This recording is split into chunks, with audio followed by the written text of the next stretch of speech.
Human communication. How does it work? How can we model it? Can we use machines to enhance it? HCSNet brings together researchers from over 20 academic disciplines to explore how human communication works. Engineers, psychologists and linguists join forces researching communication in advanced technology systems. English is the language of aviation, and the air traffic controller is giving him a range of commands, some of which are very clear and standard and some of which are ambiguous. And we're looking at the pilot's responses. HCSNet isn't just about human communication. It's also about communication between people and machines. And it's looking to a future when we can interact with computers in all sorts of places in our environment, and notably, in this case, on a table. It's also called surface computing. We work with sociologists, with people in the medical sphere, to see how we can put this into people's practice. Human communication science helps us build intelligent machines. I am an embodied conversational agent. Making virtual heads, talking heads, making them seem more natural and realistic.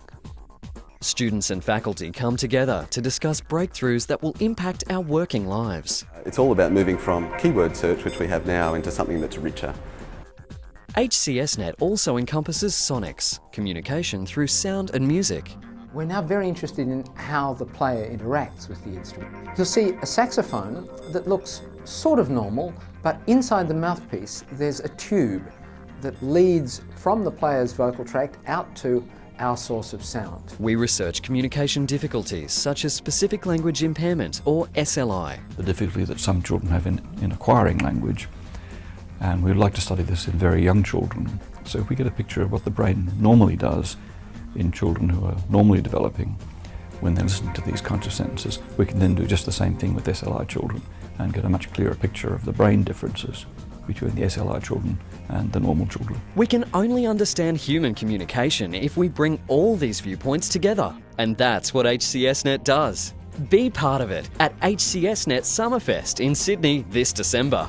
If you're interested in human communication, you've got to be at SummerFest. It's just a wonderful opportunity to actually present to a wide variety and a diverse audience. It's a wonderful place to meet your peers. It's quite an informal atmosphere, often particularly at SummerFest. The speed paper sessions where we talk about our project and what we hope to do within the space of 4 minutes. SummerFest includes workshops, speed papers and summer school courses on cognitive neuroscience, rhythm and melody in language and music, hearing by eye and emotional machines.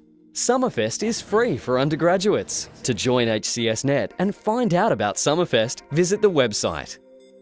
HCSNet is a great, I guess you might call it, excuse to interact with people outside of your own discipline. See you at HCSNet SummerFest.